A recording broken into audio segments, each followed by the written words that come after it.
On both sides. Gentlemen, we went over the rules in the dressing room.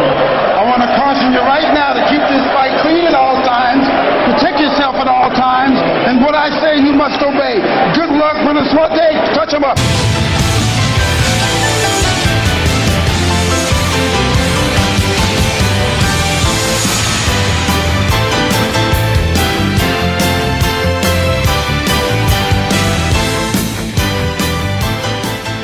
This episode of Have Fun on the Indies is being recorded the morning of June 24th, 2018. And on that note, I'm Abe. I'm Jeff. And this is Have Fun on the Indies. Now, Jeff, if you want to look us up on social media, go straight to @HaveFunOTI. There, you'll catch all of our social media links from our Facebook to our archive to our Vimeo, YouTube, SoundCloud, all our social media is there. Leave us comments, like, unlike, do what you want. Just watch us, pay attention to us. Please, Lord, we need viewers. Help us. Anyways, on that very depressing note, here's some happy news. I'm a little excited for this news that I've read recently. I was on WrestlingInc.com, and I saw an article by a guy named Mark Middleton that says, and I quote, WWE reportedly has new working relationship with Noah. Hideo Itami headed to Japan. So I don't know the validity of this article. I don't know how true this is, but it looks like a lot of people are reporting on it. And a lot of people got this news originally from the Wrestling Observer, which is a very, it's an established, when it comes to news, they're established or right a lot of the times. So the thing with me is, WWE might be working with Noah. Yeah. Pro Wrestling Noah in Japan. Yeah. And Hideo Itami might have the opportunity to go back to Japan for a couple of shows and be Kenta. Uh-huh. We might see him as freaking Kenta and kicking people's faces off. Uh-huh. I hope. Oh my God, dude. So bad. And that comes off the heels of Triple H saying that he wouldn't mind co-promoting with New Japan Pro Wrestling. Yeah. I heard that news first, where Triple H said that it was okay, that he was open to the idea of working with New Japan. Then like a week or two later, he's talking about Noah? Yeah. I love Noah, man. Uh-huh. Noah was the first wrestling company that I actually followed closely.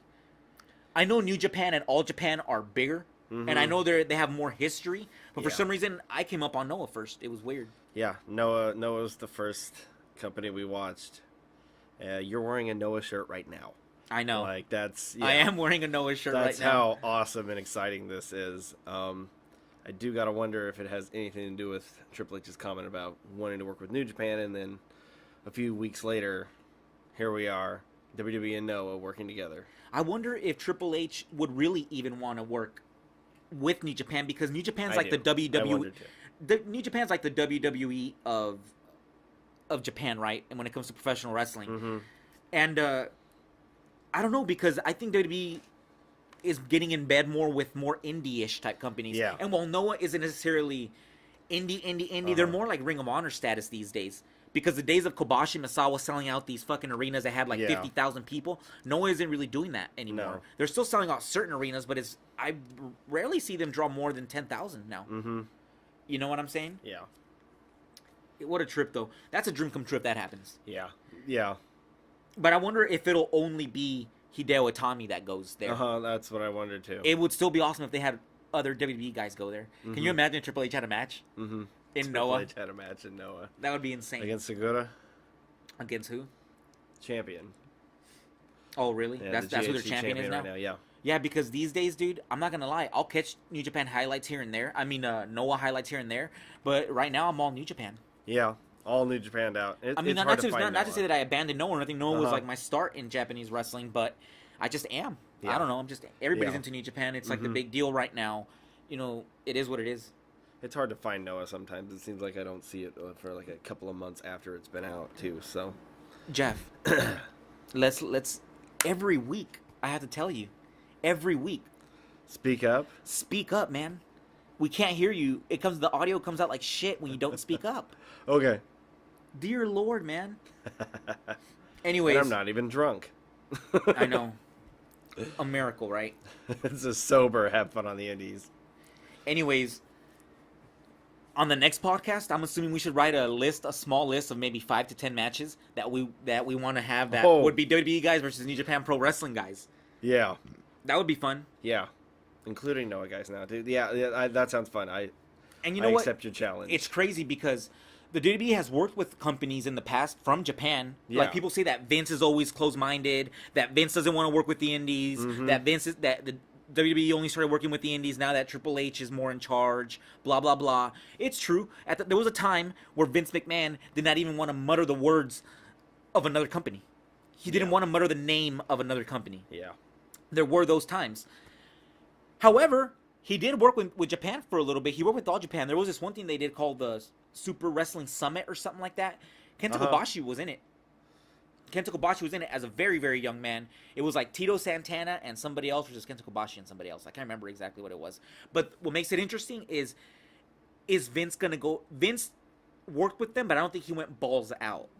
You think Triple H will go balls out and really try to integrate all that shit and put it all together?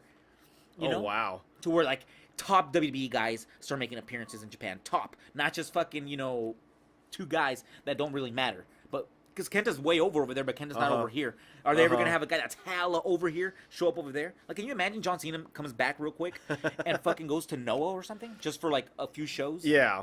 That would be pretty awesome, actually. Dude. The possibilities are endless right now at this point. That would be insane. Uh-huh. That would be insane. And, you got to thank the internet for that, because now that the internet... Ever since the 90s when the internet started blowing up, all these companies that nobody got to watch before are now being watched by a lot of people, which makes them grow because of the exposure. Mm-hmm. You just, you know what Japanese wrestling is? You just go to fucking Google or YouTube and put it on there. Just Google. And you'll see everything. YouTube. Uh-huh. And it's crazy because it's making the business grow, in my opinion. Yeah. Right now, it's like 1998, but for like the indies and the Japanese and all that stuff. Uh-huh. It's super popular. Hella indies that I'm watching now, it's like, oh my God, like they're all selling out. Uh-huh. They all look like they have packed fucking arenas. Not arenas, but whatever places they run, it's packed. Yeah. There was a time where it wasn't like that. No, not at all. There was a time when you wouldn't even know of some of these companies. No. And dude, New Japan has blown the fuck up. Japanese wrestling has blown the fuck up. Yeah, definitely has. It's a good thing for everybody. Mm-hmm. Anywho, here's hoping that WWE works with Noah. Yes. So, now that we're done with that, we go straight to Monday Night Raw. Oh, Raw yay. results, Jeff. Raw results. You love it. And I want more of it. No, wait. Before we actually get to the Raw results, slap yourself. Because we almost forgot something. What was that? Because we were just talking about Japanese wrestling. You know who fucking made a big splash in Japanese wrestling for a little while? Yeah. Big Van Vader. Yeah. Sadly, Big Van Vader passed away. Mm-hmm. Do you remember what he passed away from? Complications from heart failure and heart surgery, I believe. Yeah, he had a he caused like a cold. It was not a cold. It's like a pneumonia, really bad. Yeah, and he died. It's sad, man. He was one of the badass guys. Yeah, I remember a lot of people remember his stuff in Japan, which was awesome. A lot of the stuff he did in Japan. However, one of the main things that I remember about Vader was his feud with Shawn Michaels, believe it or not, in the WWE. Back in the day, yeah. Back in the day. It was really cool because Vader looked like he hit hard as fuck. Shawn was really good at selling. Shawn was a really good wrestler. It was just badass overall. Yeah. Vader, thank you for the memories. Yeah. You know, we'll miss you, and you'll be missed, but you won't be forgotten. No. Because I'm always going to go back and watch me some Vader. I will always talk about Vader. Anyways, now, on a brighter note, we're going to start talking about WWE. Oh, yeah. Everybody's favorite company. Shut up. That's the main company for professional wrestling all around the world. I'm just as excited as I was 30 seconds ago. Hey, whatever. Whatever. Anyways, we start off Monday Night Raw with the women. Ronda Rousey. Ronda Rousey unleashes her frustration on Alexa Bliss and Kurt Angle. Alexa Bliss, as we all know, cashed in her Money in the Bank at the pay-per-view the same night she won the Money in the Bank and won the belt that night. Yeah, proceeded to win. Took the belt. She comes out Here, I can't remember if she comes out first or Ronda Rousey comes out first. Okay, well, they're both in the ring. Ronda Rousey and Alexa Bliss are in the ring. Mm-hmm. Alexa Bliss starts cutting a promo, and the WWE is doing this thing with Ronda Rousey where you have these wrestlers like Nia Jax and now Alexa Bliss talking about the WWE is different than the UFC. We're more vicious. We can do more things. Yeah. And they keep saying that. Yeah. They keep saying it over and over and over, and it's driving me insane. Uh-huh. Nia Jax was like, okay, so wait a minute. I can knee her when she's on the ground, right? This isn't the UFC. You can do that, right?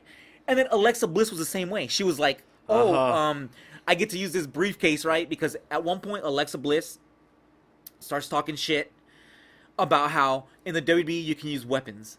They need to stop doing that. They really need to stop comparing themselves to the UFC because when you watch professional wrestling, you want to suspend disbelief for a little bit. Yeah. That's the whole point, right? Just like a movie, just like anything else, any other form of entertainment, you want to suspend disbelief, you want to be immersed. When you bring up the UFC and how the WWE is different and tougher because the rules are more lax, it doesn't make me suspend disbelief. I remember right away, like, I remember Mirko Kokop smashing Alberto Del Rio in the head with a head kick. Yeah. Right. The UFC is real fighting. The UFC is real fighting. Mixed martial arts is real fighting.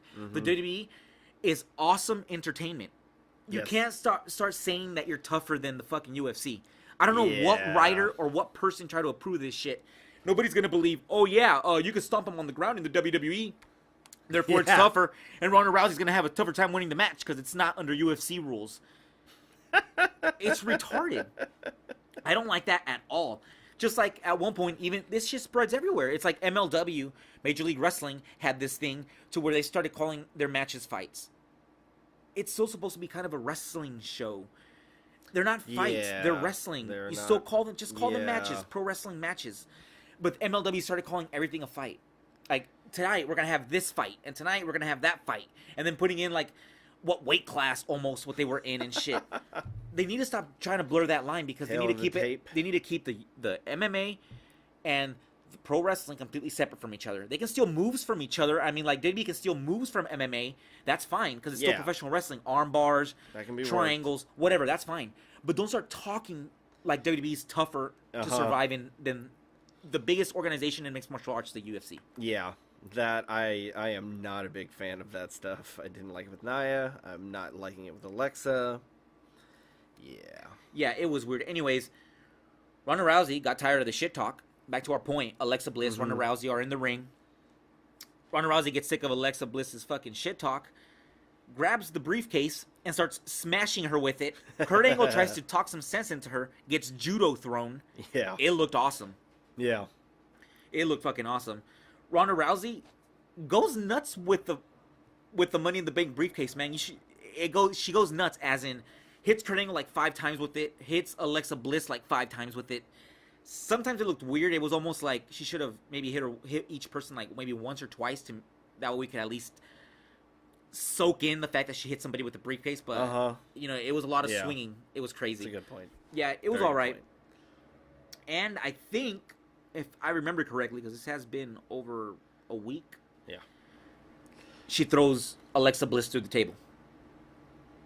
Yeah, I believe she does too. She threw Alexa Bliss through the table. I like the whole angle. I like the way it came off. The only thing I hated was them keep talking about how, it's different here. This isn't the UFC. Yeah, there's no merit in that. Fucking stop it. And I could only... if it's Vince or Triple H or any of these people coming up with this idea, I feel bad for myself. It's like, I hope not. I can only imagine it's some fucking geek writer somewhere who has no fucking idea of anything. We gotta make it like the favor is against Ronda Rousey. It's retarded. I don't like it. Yeah. Moving on. Moving on. We had a quick little match. Yeah. Seth Rollins versus Dolph Ziggler. Ziggler defeated Rollins to win the Intercontinental Championship. Yeah. So, that's cool, man. So, here's the way the match went down. Intercontinental Champion, Seth Rollins, comes out and does an open challenge. Says, I'll pretty much challenge anybody, that's in the back. I'm a defending champion. I'm a fighting champion. I like that. The Intercontinental title has always been the workhorse championship. Yep. I always loved it. Who comes out? Dolph Ziggler. The match is obviously awesome. two of the most talented guys in the world right now. Even Uh-huh. Dolph Ziggler, who doesn't get pushed sometimes. Yeah. And quite frankly, the Intercontinental title has always had the cream of the crop as their champions. From Bret Hart to Tito Santana, Mr. Perfect, Shawn Michaels. It's always had badass wrestlers holding that belt, which is the reason why we're always going to cover this. What a list. So Seth Rollins and Dolph Ziggler come out, engage in a match. Dolph Ziggler wins by holding the tights. So, yeah, so he held the tights. Wow. We have a new champion.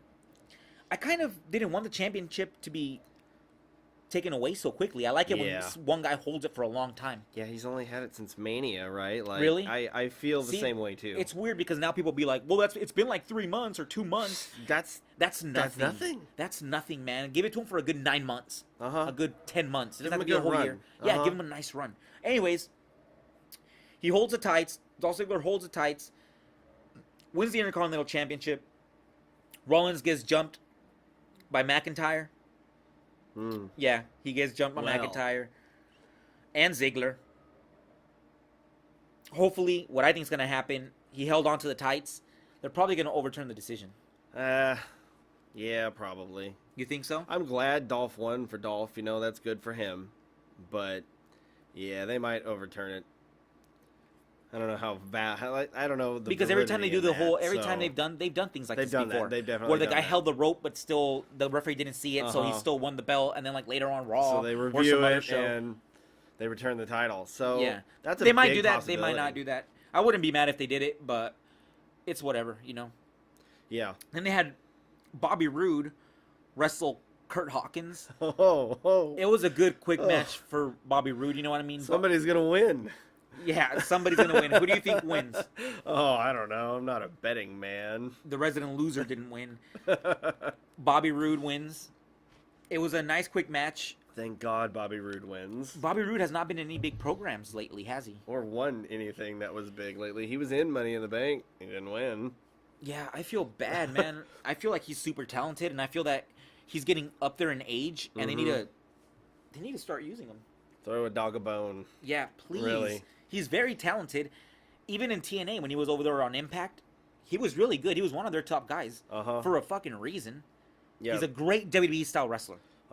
There's not many guys from TNA on the WWE main roster. He's one of them. So right now they had Bobby Roode do a quick little match, show off his stuff. He wins. Then Mr. Monster in the Bank Gave these hands. addresses the WWE Universe. So he does pretty much a promo on Brock Lesnar. They're really vying for Brock Lesnar wants these hands or whatnot. And so Owens comes out and tries to sympathize with Braun Strowman, talking about that they should be friends and this and that. Oh, Yeah, interesting. it was all right. It was a nice little angle going back and forth. The reason why Owens was sucking up to Braun Strowman is because Owens wants a title shot. He thinks Braun Strowman's going to win, and he wants a title shot as soon as Braun Strowman wins. Oh. You know, so he was trying to butter him up a little bit. Yeah. He goes for a handshake.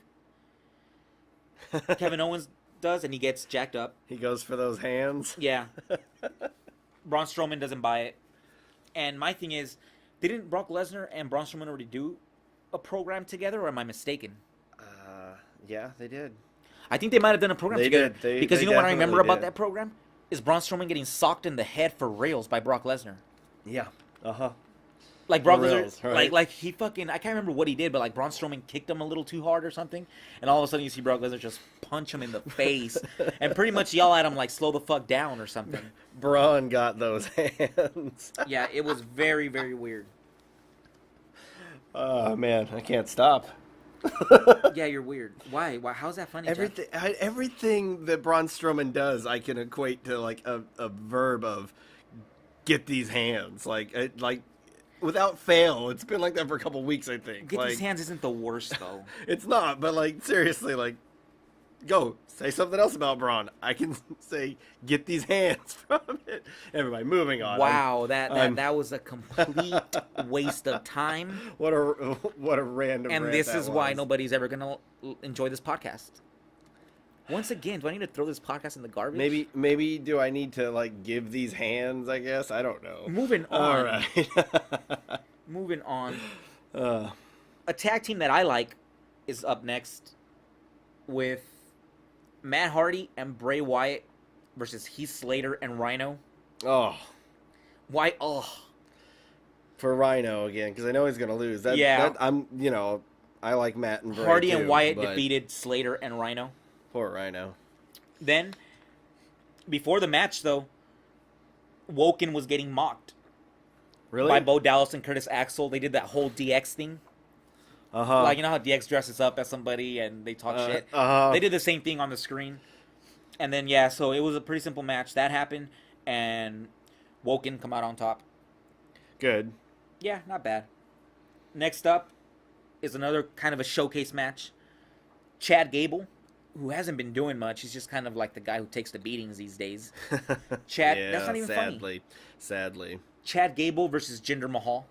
I like Jinder Mahal. I like how he reminds me of like an 80s heel for some reason. I've always loved Jinder Mahal. It was a quick match. Jinder Mahal goes over. Jinder Mahal wins. And he cuts a little promo, which is like, I don't know if they're trying to change his character or what's going on, but he does a little promo where he talks about self-improvement and tranquility. It's very weird. They might be changing his character, like I can say. He was talking like some sort of guru or something. Really? Yeah, it was weird. I don't know. It wasn't bad. I like Jinder Mahal. I hope they don't change him for the worse. Then, up next, we have Sasha Banks and Bayley versus the Riot Squad. Oh. It was an okay match. You know, the women always bring it. It wasn't bad. Who do you think wins, Jeff? Because I know you missed this match. I hope Sasha and Bayley. No, the Riot Squad. Yeah. Riot Squad. The Riot Squad wins. I don't know, Jeff. They're doing an angle with Sasha and Bayley to where after the match, Sasha got pissed off at Bayley. And was like, yeah, so they're doing this thing because you know how they're really good friends? It looks like the friendship might be splitting. After the match, Sasha got pissed off at Bayley. Later on in the show, just to bring it together real quick, Sasha's leaving the arena, going to her car. Bayley comes out and says, like, hey, what the hell, you know, like, what's going on? And a brawl ensues. Really? Yeah. Who starts it? I can't remember, to be honest with you. I want it to be Bayley. I love Sasha, but I want it to be Bayley's fault that they break up. Why? Because I hate Bayley. God, you're such a bitter old man, dude. I love Sasha. You're a bitter old man. I love Sasha. Anyways, so that's what happens with those girls. I'm looking forward to that feud because it could bring out the emotions in a lot of people if they do it right. Yeah. Two friendships breaking up. Yeah. You know, everybody in life has experienced things like that. So we'll see what happens with that. I'm looking forward to it. Anything that has Sasha Banks in it, I'm all in. Yeah, all for.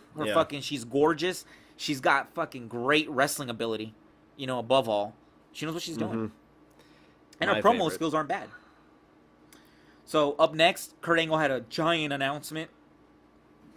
Right? The announcement was to see who's going to be Brock Lesnar's next opponent.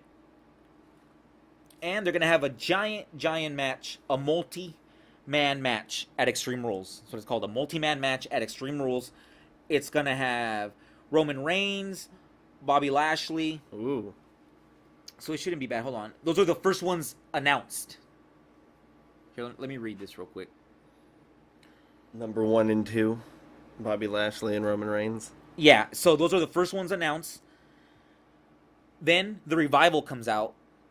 Oh, and Kurt Angle really? makes a match with Reigns and Lashley versus the Revival. Reigns and Lashley. Reigns is about to win the match for the team, but Lashley tags himself in, spear, and wins the match. So, you know, there's already tension there.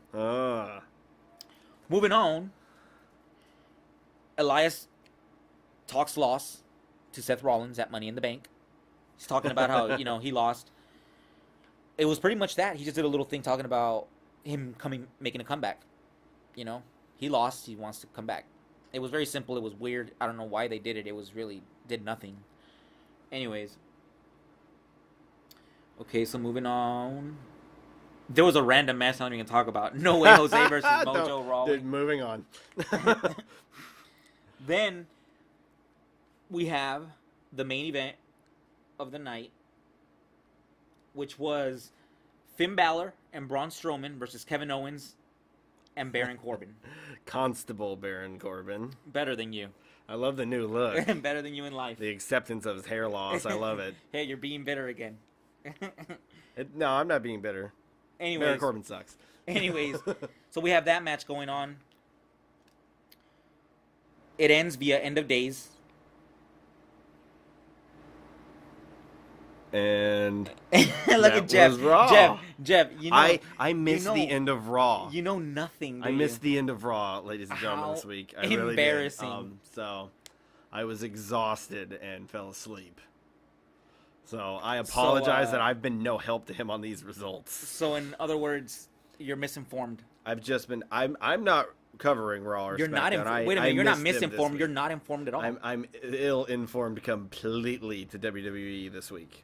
Wow. Anyways, Finn Balor and Braun Strowman versus Kevin Owens and Constable Baron Corbin. So, here, I'll read some of the results for you. Balor makes the hot tag to Strowman. Strowman attacks people, as you would figure. When Owens attempted to break up the pin, he locked eyes with Strowman and took off around the ring. As Strowman sprinted after him, he ran into a clothesline from Corbin off the ring apron. Everything you say that Strowman says, Strowman ran the ring and gave these hands. Okay, and I can't stop it. This main event portion of the show is completely fucking ruined. It was that Braun Strowman gave these hands a lot again, right? Why are you laughing at that? I can't help it. My brain just Braun Strowman. He hit someone. No, Braun Strowman gave these hands. Okay. Strowman tackled Owens through the timekeeper position. Balor delivered a corner dropkick to the Constable. Corbin caught him off the top rope and delivered end of days for the big pinfall victory. Corbin and Owens defeated Balor and Strowman.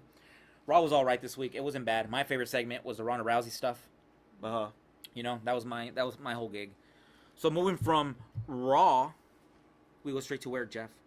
SmackDown. Another show that you're probably not informed on. I completely missed SmackDown this week. Are you fucking serious? I did. I apologize, folks. But that's part of your job. Yes, I know, but I did miss SmackDown. I missed the last hour of Raw, and I missed SmackDown. So, my bad, folks. So again, I'll stay privy to all the new shit. So once again, next week, I'm gonna have to fucking. You're gonna have to carry it again. I apologize. On my fucking shoulders. This one, I'm gonna be completely surprised by all of it. Okay, well, it's like I'm watching it through your eyes and your. We started off with Carmella is money. Mella's money. See, all right, I know what's going on. Hey, Mella's money and you're garbage. And what's up? Wow. Anyways, well, I mean, Mella is money, so no argument there, I guess. Anyways, not my money.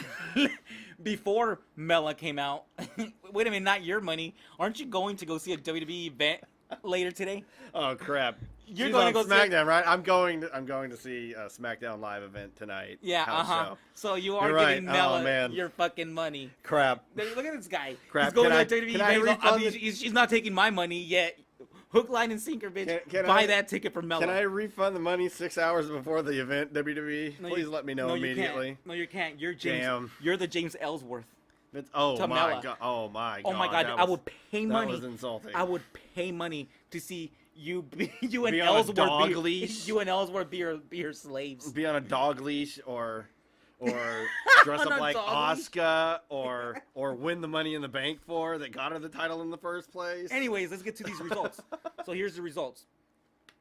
Paige at the beginning of the show announces there's going to be a gauntlet match featuring Big E, Rusev, Miz, Samoa Joe, and Daniel Bryan for the #1 contender spot. That's going to be the main event of the show. All right. That sounds cool. Then Mella is money. Jeff is trash comes out. She comes out. Just call me Jeff Ellsworth. She starts her promo with being humble. You know what I mean? Talking about that she's gotten great opportunities. Well, that's good. Then, as she's talking, obviously it turns with her saying, I want you all to remember that Mella is money. And then she moonwalks, right? And then you buy a ticket to go see her, like you're going to today. I bought a ticket to go see AJ Styles and Samoa Joe and Shinsuke Nakamura. I'm sure. I'm sure. Daniel Bryan, not Then James not Ellsworth. Miss Mella Then James Ellsworth comes out dressed as Asuka again. again, but this time, dude, he cuts a hilarious promo about how everybody's trash, and I started laughing. I'm not gonna lie to you, I laughed. He's not bad on the mic. He's not bad on the mic at all. I never No, really paid he's attention to not. his mic skills. Anyways, the real Asuka comes out, right? And really whoops their asses, I hope. She kicks Ellsworth in the midsection, but gets hit by Carmella. A super kick by Carmella. Super kick. And that's how that pretty much ends. Well, What? yay for Mella is money. Let's just refer to her as that. Don't say Carmella. Just say Mella is money, right? All right, I am That's actually what gonna start calling her that's what the that. T-shirt I'm gonna buy tonight says, right? Yeah, exactly. You Over my dead body. whatever. She already has your money. The ticket's already bought. She gets a percentage of my money. I was trying to get my money to Vince McMahon. Anyways, next up, Peyton Hoyce and Billy Kay. The They cut iconic duo. They cut a promo. I don't know, man. It was a weird promo. I can't dig them that much. You know what I mean? I really can't. And this set up a match with Becky Lynch versus Billy Kay. Becky Lynch wins by submission. Thank God. If you don't get the iconic duo, they're not for you, right? She did her disarm her move. Yeah, thank God, because that I don't know. I don't like those girls for some reason. No, I'm not a fan. Then up next, we had the Usos versus Sanity. The match never starts because they attacked the Usos before the match officially began. Yeah. Cool. So Killen Dane, Alexander Wolf, and Eric Young attacked the Usos before the match officially begun. They laid out the brothers and proudly towered over them. Cool. You know, I'm glad Eric Young has a job. Yeah. I'm glad Eric Young is getting opportunities in the biggest company in the world. And I'm glad Eric Young is doing well. Yeah. I remember watching Eric Young years ago. More than 10 years ago, I was watching Eric Young. Uh-huh. He was always super fucking talented. Always super talented. But he was stuck in that Impact bubble. Where he was just Yeah. an Impact guy. And it felt like he was going to sit there his whole career. Forever. And I don't know what happened. But I think, I'm not sure if Impact ended up letting him go. And then he found his way to developmental or whatnot. Or if he decided to go. Either way. Yeah. Thank God they're using him a little bit. That guy Yeah. seems very knowledgeable. And I don't know if all he does for that company is wrestle, but they should hire him as a guy to teach wrestling too. Yeah. It won't hurt to help him teach younger talent. He's been through it all, dude. And he's been on television for a lot of years. He has experience with things like that. Anyways. So yeah, the match never gets started because that happens. Nice little angle, I guess. Yeah. Because dear God, it's like, does everything have to have an angle? Everything has to have an I angle. know I bitch about it, but it'd be nice if we only had 3 or 4 angles the whole show. Yeah. Not every single match has to have an angle of some sort. You can't have a match just be a match like it's a sport.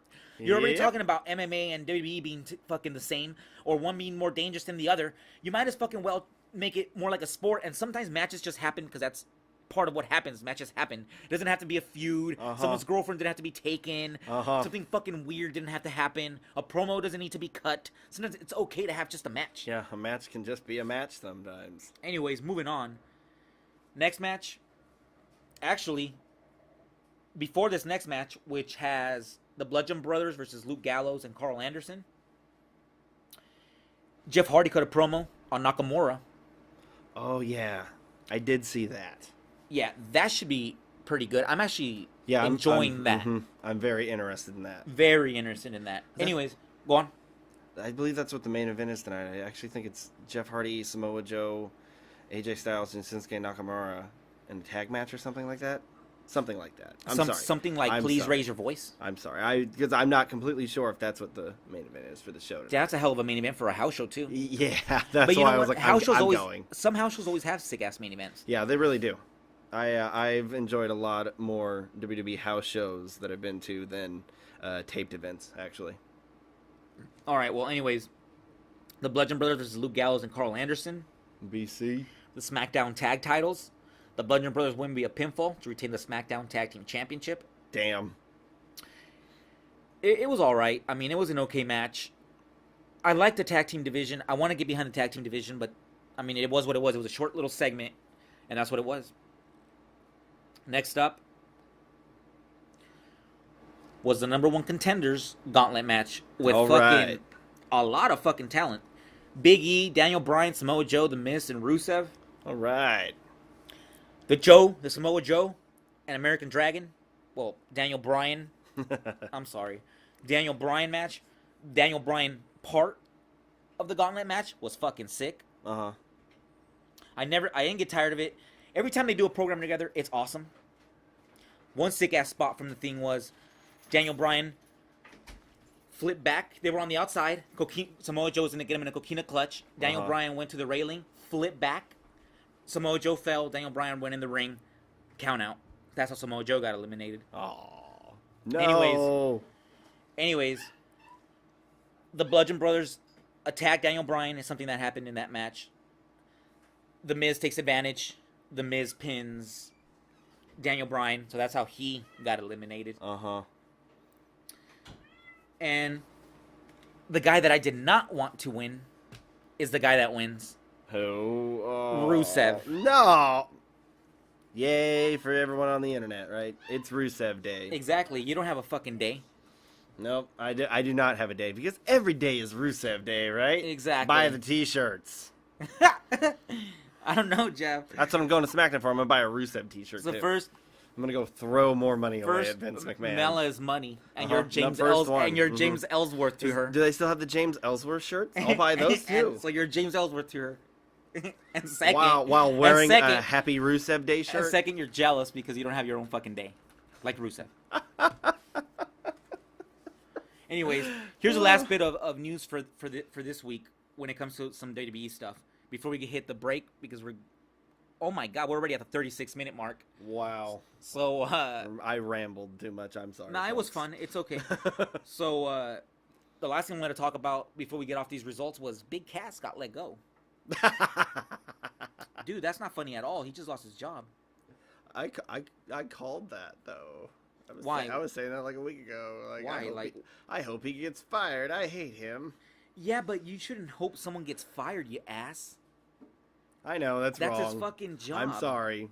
Big Kaz, he'll be fine. He'll be on the Indies soon enough, having fun. Having fun on the Indies, huh? I don't know. I feel bad for the guy, but, I do feel bad for him. That's his WWE career right there. And supposedly the reason for his firing wasn't completely clear in some of the websites that I was going to. But supposedly he had a lot of disciplinary issues. Like, he had personality problems. Like, he was kind of dickish, I guess, sometimes, and didn't want to do what he was told sometimes. Yeah. That'll get you fucking... Gotta play ball. You have to play ball sometimes. That's every fucking job. Yeah, and not you do. everybody can try... Look what happened to CM Punk, dude. I hate to say it. He has some of the greatest runs with that belt in the WWE. But he hit in such a bad way. It's like... Yeah. I don't think people are going to forget about CM Punk. He burned that bridge. Yep. Anyways, I hope Big Cass, gets work. He's not a bad wrestler. I'm not his... No, I don't sure dig he will. him. I don't think he's that great. But he has a lot of experience now. Yeah, I'm sure he has a 5-month no-compete, but I'm sure after that he'll be getting booked everywhere. You think he has a no-compete for a while? Doesn't everybody after they get released? I don't know. I think it varies. Doesn't it be like from main event guys to normal guys and stuff? Because I could have sworn I've seen people just go straight to wrestling the Indies after being let go like one week, and they're in some indie the next week. Well, I mean... But I don't think you could do that if you're like Shawn Michaels. Yeah, well, definitely not Shawn Michaels or anybody high profile. Big Cass is kind of high profile. I'm sure they don't want to just let him go immediately to Impact or somewhere else. That's fine. Anyways, Jeff, that's it for this half of the show. Yeah, definitely. We're good. Yeah. We'll come back with maybe a little bit of New Japan Pro Wrestling. Mm-hmm. Right? That's our second half. And the last little bit of copper eye smell. I mean blood. The last of the deathmatch stuff. The huh? last of the deathmatch tournaments. We're a for the little year. late on the review of it, but it took us a while because life. And we'll talk about that tournament of death CZW had. Yep. That was the last one, right? Because we talked about the Yep. IWA Mid-South tournament. IWA Mid-South. We talked about the GCW tournament, which was fucking crazy badass. Uh-huh. Now we're going to talk about the CZW one. Yep. All right, see you at the half. Welcome back, ladies and gentlemen, to the second half of Have Fun on the Indies. I'm Abe. I'm Jeff still. And if you want to catch us on social media, go to our Twitter at HaveFunOTI. You'll find all our links there to all of our social media. to our audio pages like Archive and SoundCloud, to our video pages like YouTube and Vimeo. And we're going to start off hot, Jeff. You know how everybody likes all these fancy moves, all these drivers all over the place. Here, Chris Jericho at 47 years old, which, by the way, Chris Jericho's already doing that whole cross-promoting thing before Noah and WWE did, because he's already been in New Japan for a while, and he's in WWE too. Anyways, Chris Jericho at 47 years old is going to Japan, wrestling Omega, and still doing crazy fucking moves. At 47, he's still doing moves that his body shouldn't be able to take. I didn't know he was 47. And he's been in this industry for so many goddamn years. So many years. Good for him. Well, here's the thing. They recently did an interview with Chris Jericho, talking about professional wrestling, obviously. Some of his band and music stuff, too. They asked him, are there any moves that you don't like to take? Well, he said, flat out, there are 2 moves that I will never take again. First move is a powerbomb on the apron. Oh, yeah, So apparently, what did it for him was when him and Kevin Owens were feuding with each other, because at one point him and Kevin Owens were like best friends. Then he betrayed him, and at one point Kevin Owens picks up Chris Jericho and power bombs him on the hard side of the ring, you know, the outside apron part. Apparently, that shit really fucked Chris Jericho up. He said he was hurt for reals, and he was hurt for days. Oh my god. So that's one move that he's not going to take. It's a high impact move, you know, especially someone like Kevin Owens doing it. Kevin Owens does everything impactful. You know, and that shit looked impactful. It sounded impactful. And you know, that shit impacted his muscles and bones the fucking wrong way. Ugh, I'm cringing thinking about that. But the main move that he doesn't think he's ever going to take, what do you think it is, Jeff? I'll tell you what it is. I don't know. It's a driver, first of all. Driver? It's one of the most popular drivers in fucking professional wrestling right now. The One-Winged Angel. The One-Winged Angel. Yeah. So apparently, when Omega did the One-Winged Angel. The One-Winged Angel on Chris Jericho on that chair. At Wrestle Kingdom. At Wrestle Kingdom, which was, by the way, great fucking match. Great build-up to the match. Great everything. So when did the One-Winged Angel, it fucked Chris Jericho up pretty seriously to the point where he still has problems. Here, let me quote Chris Jericho real quick in that interview. That interview was conducted by GiveMeSport.com. And here, let me tell you what he said. The One-Winged Angel on the chair really hurt. I'm not saying it hurt like a joke. It really fucked me up. It hurt my back to where there's something still not right. But whatever. I can never take that move again. It looks like it might have given him some sort of permanent damage. That's bad. That's horribly bad, Jeff. I don't want to take that once. It doesn't ever look fun or safe. Yeah, that move doesn't look safe. Jeff, why are you messing with my notes? Oh, I'm sorry. I was just going over the notes real quick. I was going to cross something off there that we had talked about. I'm just saying because out of the blue you start messing with the computer as I'm trying to read stuff. Okay, now you're pointing and being wacky. So let's just move on to what we're talking about. We're not on video, folks. We're talking about. Anyways, I feel that move is dangerous and unsafe, but it can be safe. A lot of wrestlers have taken it, and not everybody has gotten that fucked up by it. But then again, how many people have taken that on a chair? Yeah. Then again, not many I've seen. Then again, most people that are taking aren't fucking 47 years old. That's another thing. You know? But damn, Chris Jericho rocks. Yeah. Speaking of New Japan Pro Wrestling. Yep. They have officially announced the full card for the show that we're going to. The G1 Special. The G1 Special in San Francisco. You want to run down some of the card, Jeff? Yep. We sure can. So start off with the first match. 20-minute time limit. Who's in it? Yo, Rocky Romero, Gato, Yoshihashi, Chaos versus Chase Owens, Yujiro Takahashi, Tangaloa, Tamatonga, and King Haku representing the Bullet Club and King Haku. King Haku. Are we talking about fucking when I used to watch it in 1992? King Haku? Holy crap, that's weird. I mean, it's just weird because it's out of the blue. Like, King Haku, has he been wrestling this whole time? I don't know, and he's just making a terrified comeback? of him. I mean, goddamn, though. That's pretty badass, though. I mean, yeah. If you have been gone all these years from any major wrestling organization, and the next thing you know, you pop up at New Japan Pro Wrestling, the hottest thing besides WWE and professional wrestling right now, that's fucking a trip. Anyways, good for him. He might still be getting paid. All right, what's the next match? All right. The next match is yes. Another 20-minute time limit. And it's who, Jeff? Toriano and Ishii versus Zack Sabre Jr. and Minoru Suzuki. Oh my God, dude! Yay! Ishii and Minoru Suzuki is always a fucking blast to watch. Always. Yeah. I will always pay money to see this. This match alone, to me, already made the whole thing worth it. Just that I get to see those two guys in the same ring. It should be an awesome match. Zack Sabre Jr., he's always badass. Always enjoy watching him. Moving on. Third match, 20-minute time limit. Kushida, Hiroshi Tanahashi versus Marty Scurll and Hangman Page. I like Marty Scurll a lot for some reason. When I first seen him, I thought he was a bit weird. But I like him. I've grown to like him a lot. He's one of my favorites in New Japan. Yeah, that should be a good match. Fourth match, 60-minute limit, never open weight championship. Who we got? Hiroki Goto versus Jeff Cobb. That's cool. Yeah. Good little match right there. That'll be cool. Then we move on to the fifth match, 60-minute time limit for the IWGP Tag Team Championship. The Young Bucks versus Evil and Sonata, a rematch. Anything with the Young Bucks is badass as fuck. It's going to be a good match. Bar none.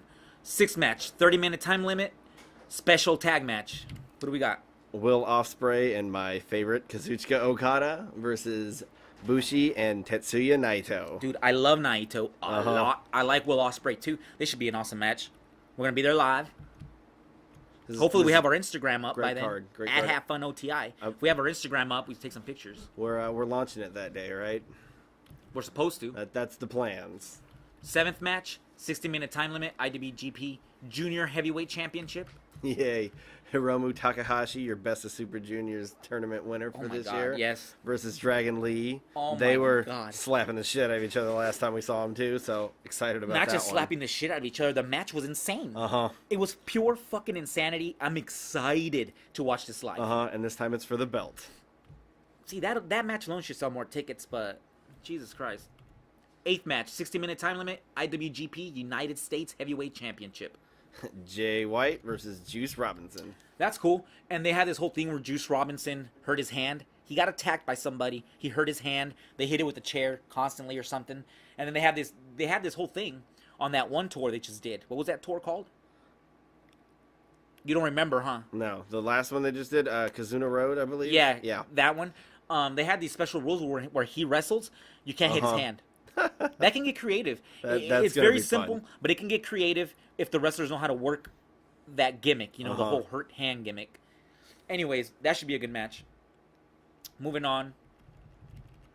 The main event of the evening. Two of the biggest non-WWE stars right now in the world. Who do we got, Jeff? IWGP Heavyweight Champion Kenny Omega versus Cody Rhodes. Titles on the line. Hey, you can't ask for a better main event. I was talking to a friend a little while ago, and I was bitching because I was like, Cody Rhodes and Omega are going to wrestle. Like, that's a good main event. They're great wrestlers, but I wanted more of a spotty, match. And, I'm a WWE guy. I'm not saying I like spots all the time. And when I go watch New Japan, sometimes I want to watch. Like, when I go watch New Japan, I want to watch spots. Hard hitting. Yeah, because I don't get to go see New Japan all the time. Why are you doing that to Cody, man? He's I don't know, a man. WWE guy. I know that. Doing it to Cody. He's probably my favorite indie guy right now. You know what I mean? Is Cody Rhodes. I didn't even know the title was going to be that match should be insane, though. That match should be really good. I think we'll be surprised. We were surprised last time. Dude, do you think they gave Omega the belt just to sell more tickets at Cow Palace?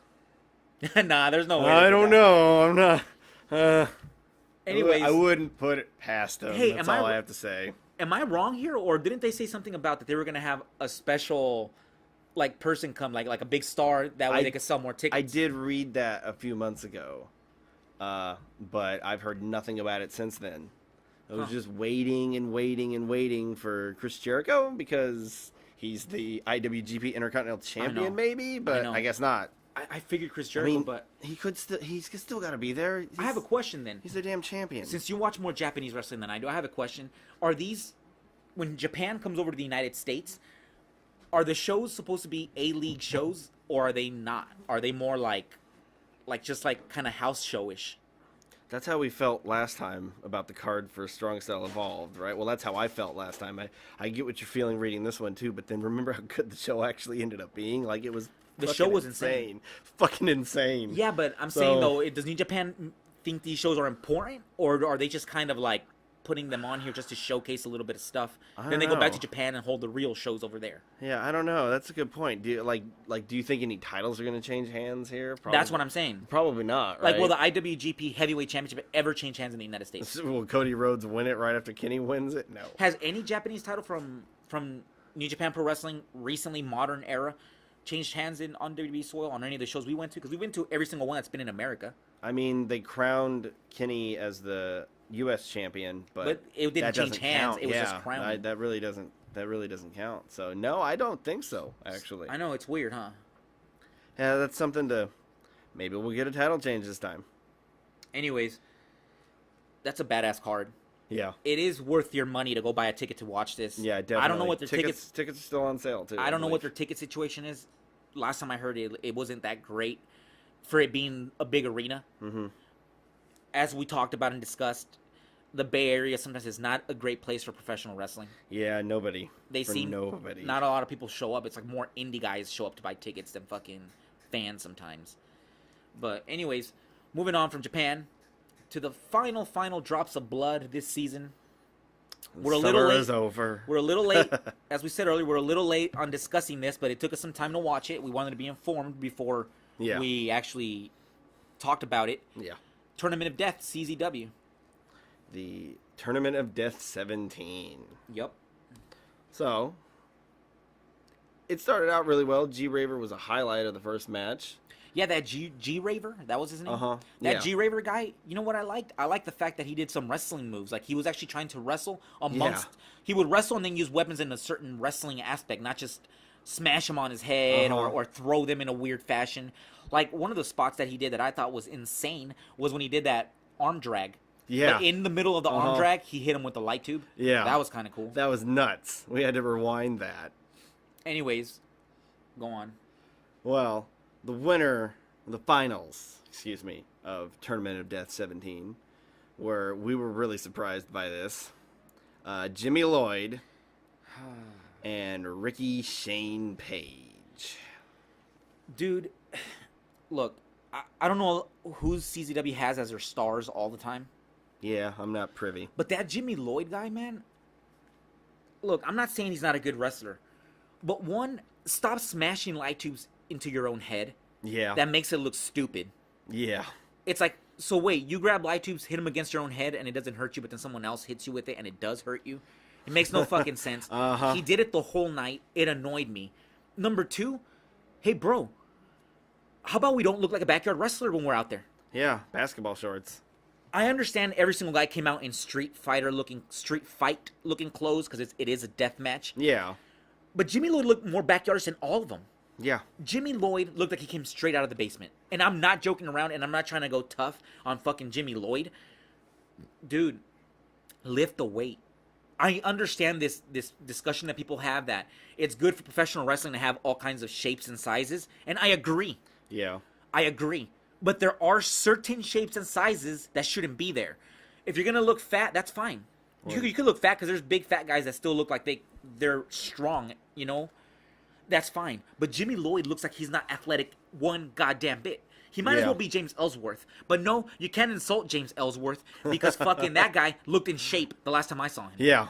Yeah, he did. So what the fuck? Like, seriously, Jimmy Lloyd? Like, they're going to make this guy win the whole tournament, and he's the guy that looks least like a wrestler than all of them. Yeah, least likely to win. And he did some cool moves on some of them. He did. And I was impressed, and I was like, you know what? Yeah, he has some chops, and the moves he did do, he made them impactful, and he looked like he knew how to wrestle. Professional wrestling. But dear God, man, you got to work on that look. That hair, his hair was just frizzy as fuck down to his shoulders. Yes, pro wrestlers have long hair, but God's sakes, do something with it. Yeah. I know it sounds gay to have to focus on your looks, but when you're in professional wrestling, fucking newsflash, you have to a little bit. Yeah, Jimmy Lloyd really needs to. It was very, very bad, dude. And him winning the tournament was cool. Like I said, he seemed to be super over with the crowd, so I'm assuming he's one of their stars. But, man, they need to do something. They need to do something because you got Jimmy Lloyd smashing light tubes over his head, smashing himself on the ladder. At one point, I swear to God, I saw him vomit on his way to the back. After the first match, he looked like he puked on his way to the back. That shit was weird. And I don't know if it was from a concussion because he's smashing his own head on the fucking ladder. Because Pretty hard because he's overly excited that all these people actually like him. Or is he puking because he's fucking gassed and doesn't have more energy to go on?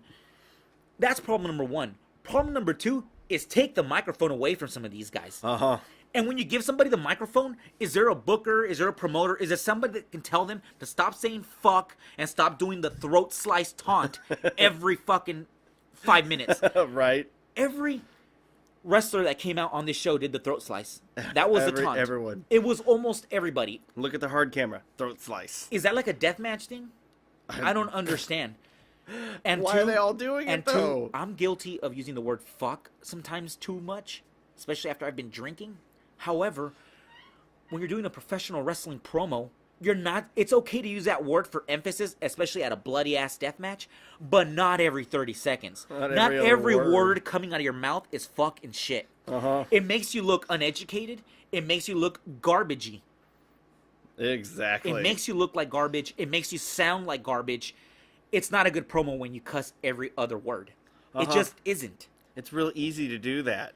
Everybody can. Anybody can do it like that. Yell into the microphone, fuck shit, fuck. You just win the Tournament of Death. You just win a Tournament of Death, which this company makes a huge deal out of, which they make that trophy that they have. It's a big deal to them, which is great. And all you can muster from your gut and from your heart for a promo is fuck and shit every other time. And you know what else they fucked up on? I'm going to say it.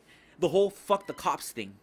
Yeah, I'm not sure what happened. There's got to be something going on. I'm sure what happened. Something happened. Either somebody called the cops or whatever, but even Schlack brought out this thing that said no cops. Yeah, the filing cabinet again. Hey, who are all of you going to fucking call if there's a crime? It's going to be the police. Are there scumbag police out there? Yes, there are scumbag police, but there are also good police officers. Don't start bringing all this political bullshit to a wrestling show. Yeah. People are going to look at this thing. They're already going to think it's pretty weird because of the death match. They're not used to it. But then the next thing you know, it's fuck cops and fuck this and fuck that. What? I mean, what are we doing here? Do we not want money? Do we want just the same core group of people show up and nobody else ever again? Yeah, right. Chasing people off. I mean, let's stop with the whole political fuck the cops thing. That's not needed at a professional wrestling show. You know? Anyways, moving on. One of the highlights, I can't remember what wrestlers did it, but one of the highlights of that tournament was they went up to a scaffold. These two wrestlers early in the night went up to a scaffold, and they did like some sort of driver from the top of the scaffold, which was pretty freaking high, onto the barbed wire net, dude. That barbed wire net did not really give that much, and they just bounced straight into the air. They threw a bunch of light tubes on it. It was Connor Claxton, and I don't remember who the other guy was. It was insane. It was insane. I don't think I would take that bump. No. Add that to the list of moves I won't take, like Jericho. Right? Fuck that. And the driver from the top of the scaffold into the barbed wire net. How about no? No, not from the top of the scaffold, not into the barbed wire net. How about we delete the things that they keep stabbing each other in the head with that stay stuck on their head? Those round things, what are they?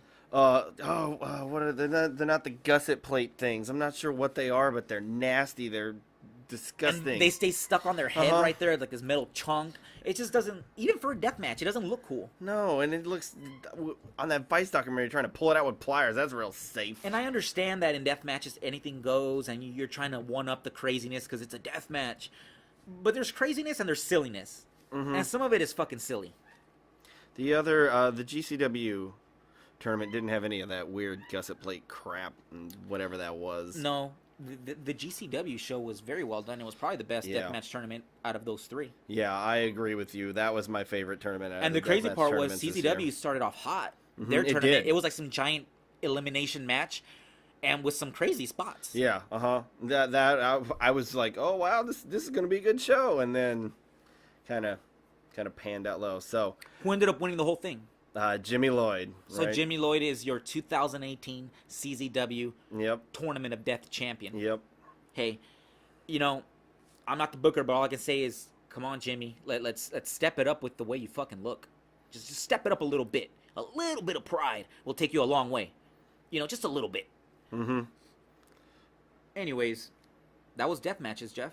That was the deathmatch season. I'm gonna miss it. When's the next crazy death match? I don't really know, but I know that the next CZW thing I'm looking forward to is probably their Cage of Death. Cage of Death, yeah.